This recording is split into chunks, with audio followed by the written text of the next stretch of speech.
Welcome, witches, wizards, and muggles alike, to another enchanting episode of Magical Tales from the Slytherin Common Room, bringing your favorite Harry Potter fanfiction to audio format.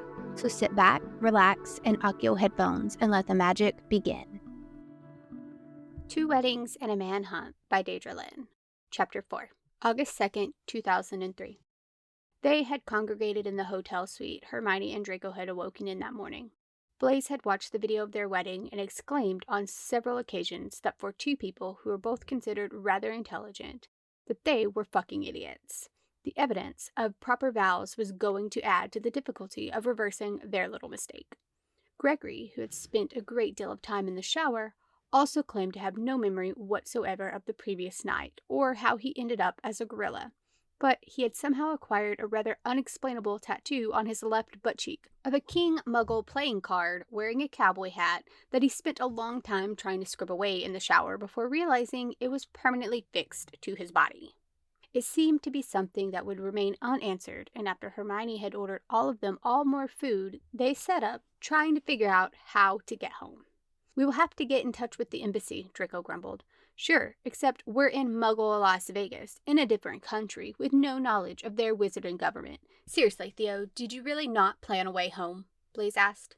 "Mate, I don't know what to tell you, okay? I'm sorry." "I might believe you if you weren't grinning right now," Blaise glowered.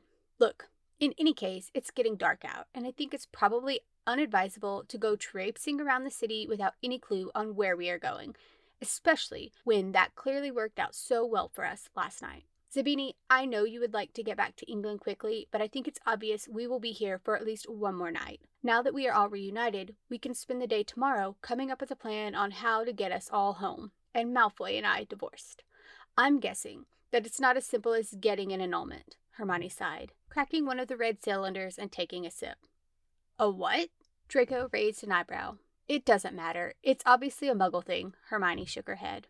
Draco eyed the cylinder in her hand. It had to be the oddest-looking cup he had ever seen. Perspiration had gathered on the side of it, indicating that it was self-cooling, but that it seemed a bit beyond what he would have thought Muggles capable of. He could see no liquid inside. In fact, the entire top of it appeared to be closed. Yet, Hermione was definitely sipping something from it. The amount of things he did not understand in this world made his head hurt. Hermione caught him frowning at her drink and raised an eyebrow. Silently, she returned to the small icebox and, after unburdening herself of her own cylinder, retrieved 4 more from the inside. Hermione handed one to each of them and grabbed her own. Draco frowned down at the cold object in his hand, because as far as he could see, there was no way in which he could sample the liquids inside. Theo lifted it to his lips, shaking it when nothing fell out. Laughter sounded from the returning witch. "No, like this," Hermione demonstrated the movement of an oddly shaped punctured marker on top. Blaise mimicked her actions with curiosity, and after an odd cracking sound, a small opening appeared. Followed suit and gave each other a dubious glance before sipping cautiously on the red drink. Fizzing bubbles instantly burst against Draco's throat and tingled in the back of his nose. A sweet taste danced across his tongue, unlike anything he had tasted before. Theo spluttered and the liquid shot from his nose before coughing to try and expel any of the foreign liquid from his airways. Draco found that as he carefully swallowed his, the tingling pops carried on down his throat, but he remained blissfully free from choking. He also found that he rather annoyingly liked the taste and sensation. "Merlin, Hermione, I know you told me you would kill me when this was over, but I thought you would at least wait until we were home," Theo gasped, his coughing finally subsiding. Hermione dramatically rolled her eyes at him. "Well, take smaller sips then, you idiot." Blaise seemed to be observing his own drink in a pleased manner. "Coca-Cola?" He read the words on the side. "I like it." Draco silently and reluctantly agreed. "As much as it pains me to suggest this, I think it would be wise for all of us to stay rather close tonight, given that it took us an entire day to track all of us down. Something I'm rather not keen on doing again tomorrow. We can transfigure some of these pillows and the chairs into extra beds, but at least this way there will be no chances of certain people wandering off and getting lost." Hermione glared at Theo, indicating that the certain people she was referring to was in fact him. Realizing that all 4 of them were glaring at him, Theo rolled his eyes. "Oh, honestly, you're all acting as if the world's ending and I planned it." Blaze's eyes grew comically large.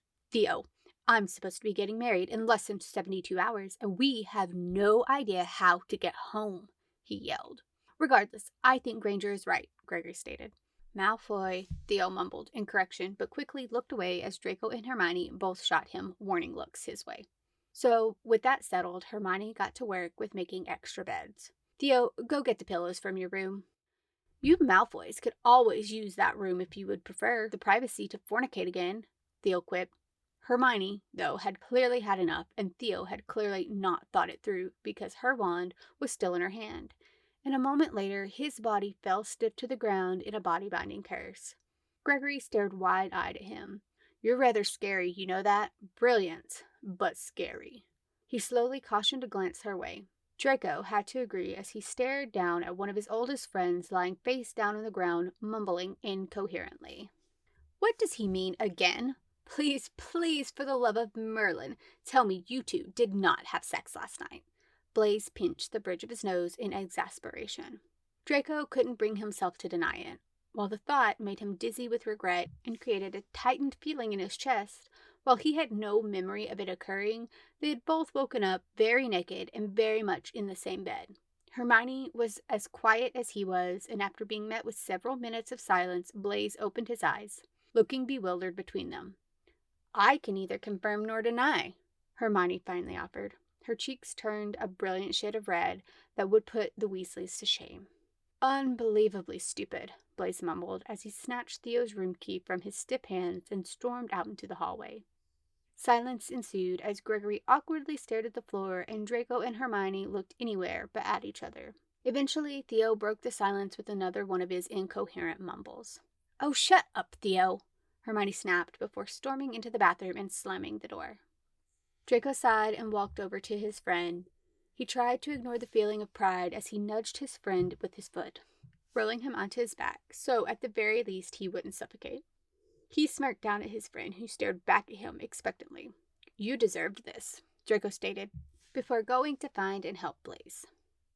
Blaze frowned at him in annoyance as he entered Theo's room, throwing the pillows he had gathered up back onto the bed. I just don't get it, man. You're the careful one, the responsible one. All of this crap I expect from Theo. But you got married, Draco, on a whim.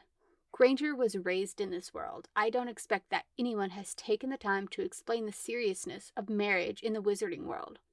Believe me, I thought it was rash, and honestly entirely unexpected, but I would have thought you would have thought it through, even a little. Some had decided that this was a mutually beneficial arrangement, but it seems, as the days have gone on, the opposite has become obvious. You haven't left yourselves many options to reverse this, Draco, especially if you two have already consummated. Draco groaned at the thought. Please don't.